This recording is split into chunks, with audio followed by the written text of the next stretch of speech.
Assalamualaikum warahmatullahi wabarakatuh. Apa kabar teman-teman? Mudah-mudahan sehat-sehat ya.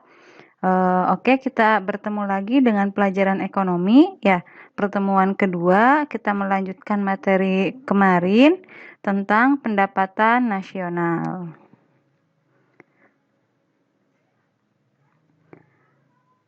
Pada kesempatan kali ini, kita akan membahas tentang manfaat pendapatan nasional.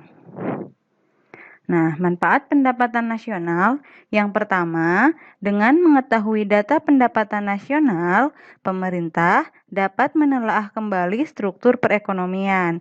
Nah, ini nantinya akan dijadikan bahan untuk membuat kebijakan guna meningkatkan kondisi perekonomian di negara. Kemudian, yang kedua, dengan data pendapatan nasional, pemerintah dapat mengetahui tingkat penyebaran pendapatan yang kurang merata di daerah. Nah, karena itu, pemerintah dapat membuka lapangan pekerjaan baru di daerah yang berpendapatan rendah dengan tujuan mengurangi pengangguran dan kemiskinan. Ya. Kemudian, yang ketiga, dengan data pendapatan nasional, pemerintah dapat menentukan besarnya kontribusi berbagai sektor perekonomian terhadap pendapatan nasional. Ini maksudnya pemerintah dapat meningkatkan sektor-sektor tertentu yang kurang memberikan kontribusi bagi pendapatan nasional agar lebih berkontribusi lagi dalam meningkatkan pendapatan nasional. Kemudian yang terakhir, dengan data pendapatan nasional, pemerintah dapat membandingkan kemajuan perekonomian dari waktu ke waktu, sehingga nanti dapat dijadikan sebagai landasan perumusan kebijakan untuk meningkatkan kondisi perekonomian di negara ini untuk masyarakat yang akan datang. Itu mengenai manfaat pendapatan nasional. Selanjutnya, metode perhitungan pendapatan nasional. Nah, untuk menghitung pendapatan nasional ada 3 pendekatan. Yang pertama itu adalah metode produksi. Metode produksi, ya. Berdasarkan metode produksi, pendapatan nasional atau produk domestik bruto diperoleh dengan menjumlahkan nilai pasar dari seluruh barang dan jasa yang dihasilkan oleh berbagai sektor. Rumusnya, Y sama dengan Q1 dikali P1 ditambah Q2 dikali P2 ditambah Q3 dikali P3 ditambah sampai dengan seterusnya sampai dengan Qn dikali Pn. Keterangannya, di mana Y adalah pendapatan nasional atau produk domestik bruto atau bisa juga produk nasional bruto. Kemudian P adalah harga barang dari unit ke-1 hingga unit ke-N. Kemudian Q adalah jumlah barang dari jenis ke-1 hingga jenis ke-N.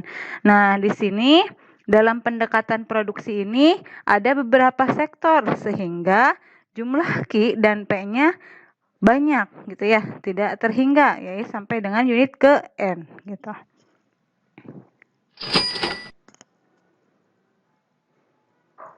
Selanjutnya, komponen-komponen pembentukan pendapatan nasional menurut metode produksi. Nah, ini adalah sektor-sektor yang tadi yang akan dihitung dalam pendekatan produksi tadi. Yang pertama, ada pertanian, peternakan, kehutanan, perikanan. Kemudian kedua ada pertambangan dan penggalian. Kemudian industri dan pengolahan, listrik, gas, dan air minum, bangunan, perdagangan, hotel dan restoran, pengangkutan dan telekomunikasi, bank dan lembaga keuangan lainnya, kemudian pemerintah dan pertahanan, Selanjutnya yang terakhir adalah jasa-jasa lainnya.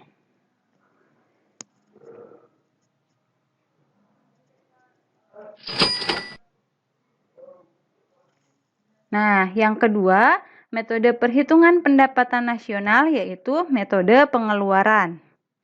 Menurut metode ini atau berdasarkan metode ini, pendapatan nasional adalah penjumlahan seluruh pengeluaran yang dilakukan seluruh rumah tangga ekonomi di dalam suatu negara selama periode tertentu, biasanya 1 tahun.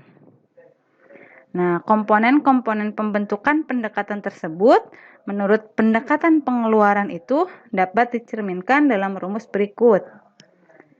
Y sama dengan C ditambah I ditambah G ditambah X ditambah dikurangi M, di mana C adalah konsumsi. Nah, maksudnya adalah konsumsi masyarakat. Kemudian I adalah investasi, yaitu investasi pemerintah. Yang selanjutnya adalah pengeluaran pemerintah. Kemudian X adalah ekspor dan M adalah impor.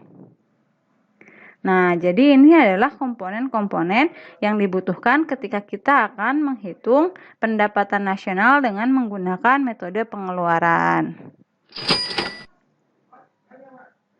Contoh soal. Contohnya, diketahui suatu negara mempunyai data dalam 1 tahun dalam miliar, konsumsi 200.000 miliar, kemudian investasi 150.000 miliar, pengeluaran pemerintah sebesar 165.000 miliar, ekspor sebesar 185.000 miliar, kemudian impor 50.000 miliar, sedangkan jumlah penduduk 200 juta jiwa, kemudian penyusutan sebesar 100.000 miliar. Hitunglah GNP dengan pendekatan pengeluaran. Nah, ini soalnya ya. Kita coba kerjakan bersama-sama. Rumus pengeluaran. Di mana rumus pengeluaran itu adalah Y sama dengan C ditambah I ditambah G ditambah X min M. Ya. C adalah konsumsi, I adalah investasi, dan G adalah pengeluaran pemerintah, X adalah ekspor, dan M adalah impor. Ini data-data yang kita butuhkan untuk menghitung rumus pengeluaran ya. Ini ya. Tinggal kita masukkan ke dalam rumus yang sudah ada. Sehingga Y sama dengan 200.000 miliar, kemudian ditambah 150.000 miliar, ditambah 165.000 miliar, ditambah 185.000 miliar, dikurangi 50.000 miliar. Sama dengan hasilnya adalah 650.000 miliar. Nah, kita simpulkan, berarti pendapatan nasional dengan pendekatan pengeluaran sebesar 650.000 miliar.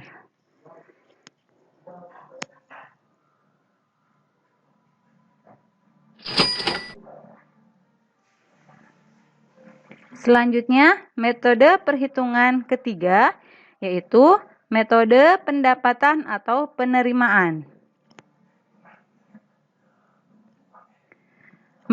Menurut metode pendapatan, pendapatan nasional adalah hasil penjumlahan seluruh penerimaan yang diterima para pemilik faktor produksi di dalam suatu negara selama periode tertentu, biasanya 1 tahun. Siapa itu pemilik faktor produksi? Yaitu rumah tangga konsumsi. Komponen pembentukan pendekatan tersebut menurut pendekatan pendapatan dapat dicerminkan dalam rumus berikut. Y sama dengan W ditambah I ditambah R ditambah P, di mana W adalah wage atau upah, I adalah interest atau bunga, dan R adalah rent atau sewa, kemudian P adalah profit atau laba. Nah, ini adalah rumusnya. Kemudian kita praktekkan ya contoh soalnya. Berikut adalah komponen perhitungan pendapatan nasional. Sewa tanah sebesar 1 juta, upah tenaga kerja 500.000, bunga modal 200.000, laba pengusaha 10.000,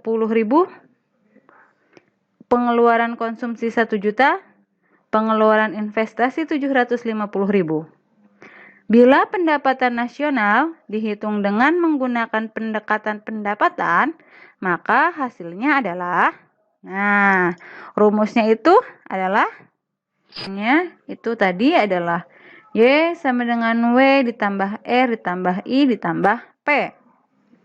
Ya, dari soal tersebut dapat kita lihat bahwa W sebesar 500.000, R sebesar 1 juta, I sebesar 200.000, dan P sebesar 10.000.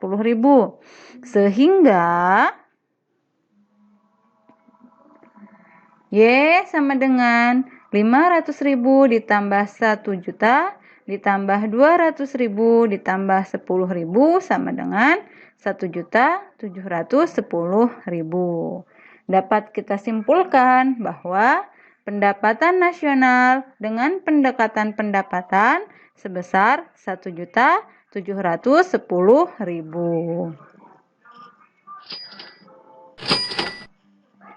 Selanjutnya adalah tentang pendapatan per kapita. Pendapatan per kapita adalah besarnya pendapatan rata-rata penduduk di suatu negara.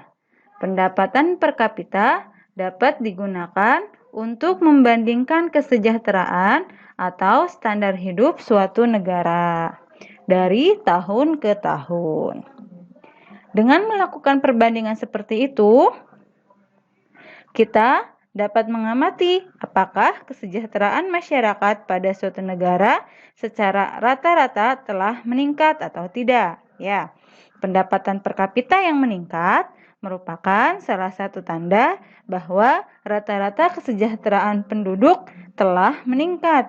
Dan begitu pun sebaliknya, pendapatan per kapita yang menurun berarti menunjukkan tingkat kesejahteraan masyarakat yang menurun. Serta dengan menghitung pendapatan per kapita dapat menunjukkan apakah pembangunan yang telah dilaksanakan oleh pemerintah telah berhasil atau tidak. Nah, untuk menghitung rumus pendapatan per kapita adalah IPCN sama dengan GNPN dibagi PN, di mana IPC adalah pendapatan per kapita tahun N atau income per kapita. Kemudian GNPN pendapatan nasional tahun N, dan PN adalah population atau jumlah penduduk pada tahun N. Ya, tinggal dibagi antara pendapatan nasional pada tahun N dibagi dengan jumlah penduduknya. Misalnya, kita akan menghitung pendapatan per kapita pada tahun 2019. Berarti jumlah pendapatan nasional atau GNP pada tahun 2019 dibagi dengan jumlah penduduk pada tahun 2019. Maka hasilnya adalah pendapatan per kapita.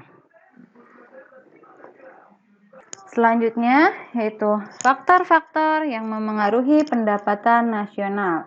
Yang pertama, ada permintaan dan penawaran agregat ya.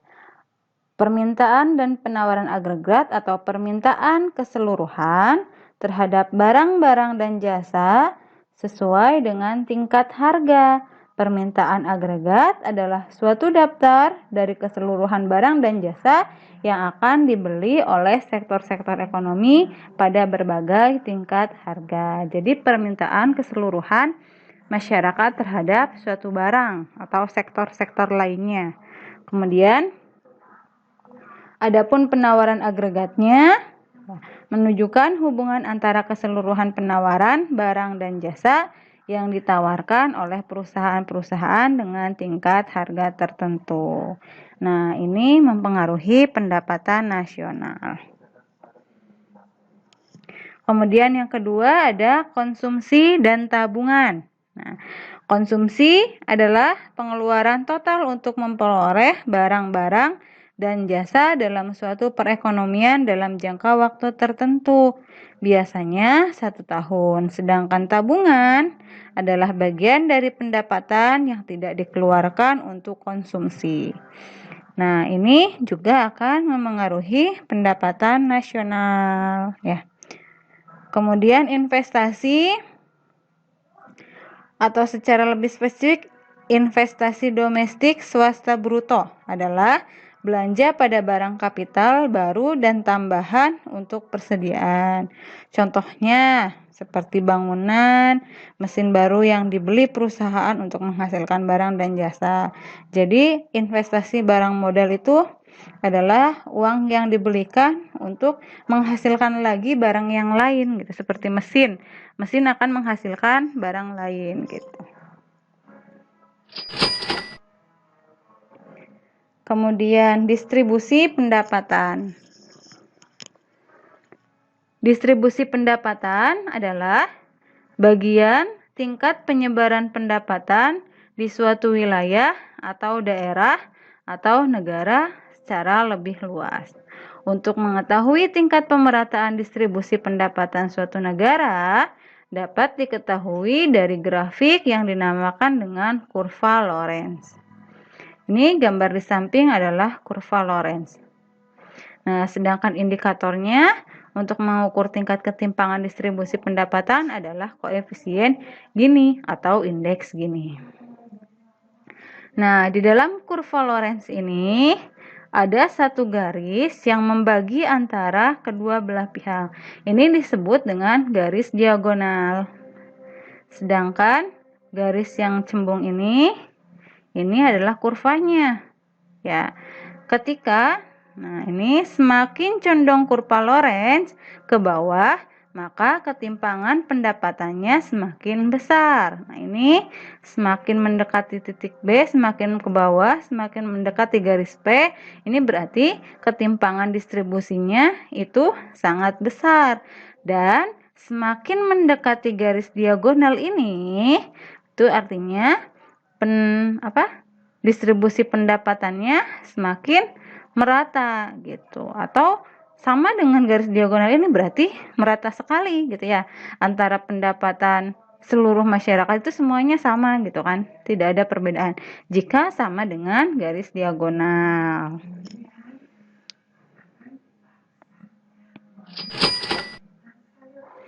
Oke, sampai di sini materi tentang pendapatan nasional kita akhiri ya. Terima kasih, tetap sehat dan tetap semangat dimanapun kalian berada. Insya Allah, semoga kita semua dapat segera berkumpul kembali di pondok. Assalamualaikum warahmatullahi wabarakatuh.